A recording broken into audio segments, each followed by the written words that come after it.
আজকে আমি চলে এসেছিলাম কেএফসিতে ইফতার করার জন্য। আর আমি চলে এসেছিলাম বসুন্ধরার আউটলেটে।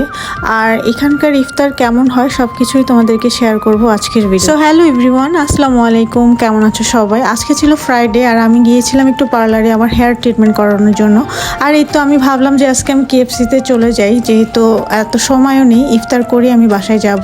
আর এখানে তো রাস্তাঘাটের কেএফসির পাশেই ইফতার বিক্রি করছিল, সেটাও আমি এনজয় করছিলাম। আমরা জাস্ট খাবার অর্ডার করে এখানে একটু ওয়েট করছিলাম, যেহেতু ইফতারের অনেক বাকি আছে। বাট তারা কিন্তু আমাদের খাবারটা অনেক আগে সার্ভ করে দিয়েছে। আর এত আগে দেওয়ার কারণে আমাদেরটা কিন্তু একটু ঠান্ডা হয়ে গিয়েছিল, কি আর করার। আর আমি এখানে কিন্তু যখন এসেছিলাম এখানে একদমই ফাঁকা ছিল। আর ইফতারের আগে আমরা কিন্তু আমাদের খাবারটাকেও একটু প্রিপেয়ার করে নিলাম। ছিলাম ক্রিসপি বার্গার, আর যেটা খেতে অনেক ভালো লাগে আমার।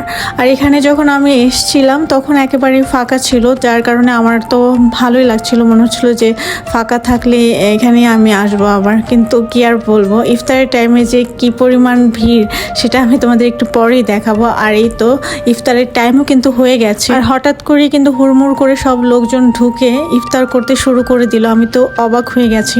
আর এই তো আমিও এখানে সবার সাথে ইফতার করে নিচ্ছি। আজকে তো কি আর বলবো, মানে এত পরিমাণ ভিড় ইফতারের টাইমেই কেন যে কোত্থেকে লোকজন আসে, আসলেই আমি অনেক বেশি এটা দেখে অবাক হয়ে গেলাম। আর এই তো বার্গারটা খেতে কিন্তু অসম্ভব ইয়ামি ছিল আমার কাছে। বার্গার এই কেএফসির বার্গারটা অনেক ভালো। আর এই তো খাবার খেয়ে আমরা কিন্তু বের হয়ে গেলাম, আর্লি বাসায় যাব। আর এখানে আমি রিক্সা উঠে গেলাম। আর আমার এই এরিয়াতে রিক্সায় ঘুরতে অনেক ভালো লাগে। আর এখানকার রাস্তাঘাট অনেক ফাঁকাই ছিল, আর আমার তো অনেক ভালো লাগছিল। আর এই তো তারপরে দেখতে দেখতে আমরা 300 ফিটের কাছাকাছিও চলে আসলাম। আর এই তো আমি একটু পরে বাসায় চলে যাব। সো আজকের ভিডিওটা এই পর্যন্ত। সবাই ভালো থাকবেন, আল্লাহ হাফিজ।